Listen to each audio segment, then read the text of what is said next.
भारत ने कई देशों में अपना मिलिट्री बेस बना रखा है। अब इस लिस्ट में नया नाम मॉरिशस का जुड़ गया है, जहां भारत का मिलिट्री बेस बनकर लगभग तैयार हो चुका है। इससे पहले तजाकिस्तान, भूटान, मेडागास्कर और ओमान में भारत का अंतर्राष्ट्रीय मिलिट्री बेस मौजूद है। अब मॉरिशस के उत्तरी अगालेगा द्वीप पर भारतीय बेस का निर्माण लगभग पूरा हो चुका है। इसी बीच भारतीय नौसेना का आईएनएस शारदा जहाज इस द्वीप के पोर्ट लुइस पर पहुंचा है। यहां भारतीय नौसेना और मॉरिशस नेशनल कोस्ट गार्ड मिलकर संयुक्त अभ्यास करेंगे। बता दें कि पोर्ट लुइस के अगालेगा द्वीप पर भारत के जिस मिलिट्री बेस का काम पूरा होने को है, उसके बाद उसे हिंद महासागर क्षेत्र में चीन के खिलाफ रणनीतिक बढ़त हासिल हो सकती है।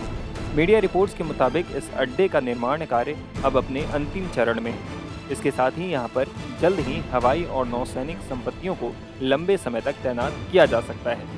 डेक्कन हेराल्ड की एक रिपोर्ट के मुताबिक मॉरिशस के आगालेगा द्वीप में बनाए जा रहे इस मिलिट्री बेस के बारे में विशेषज्ञों का कहना है कि इसका असल मकसद हिंद महासागर में भारत की शक्ति को प्रदर्शित करना है। इसके अलावा दोनों देशों के बीच अंतरिक्ष सहयोग समझौते पर हस्ताक्षर भी होंगे और ये समझौता भी बड़ा रणनीतिक कदम माना जा रहा है।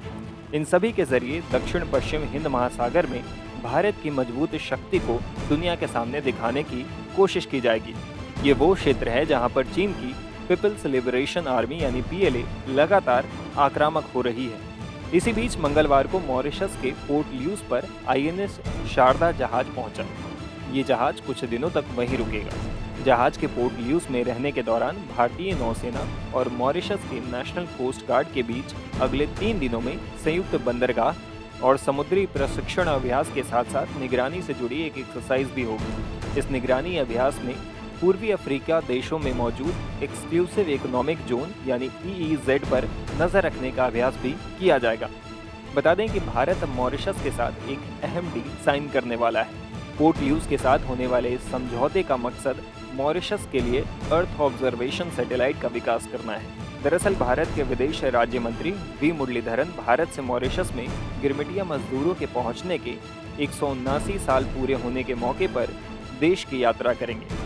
वो 2 दिनों तक पोर्ट लुइस की यात्रा पर रहेंगे। उनकी मौजूदगी में सैटेलाइट के विकास से जुड़े एक MOU पर साइन होगा।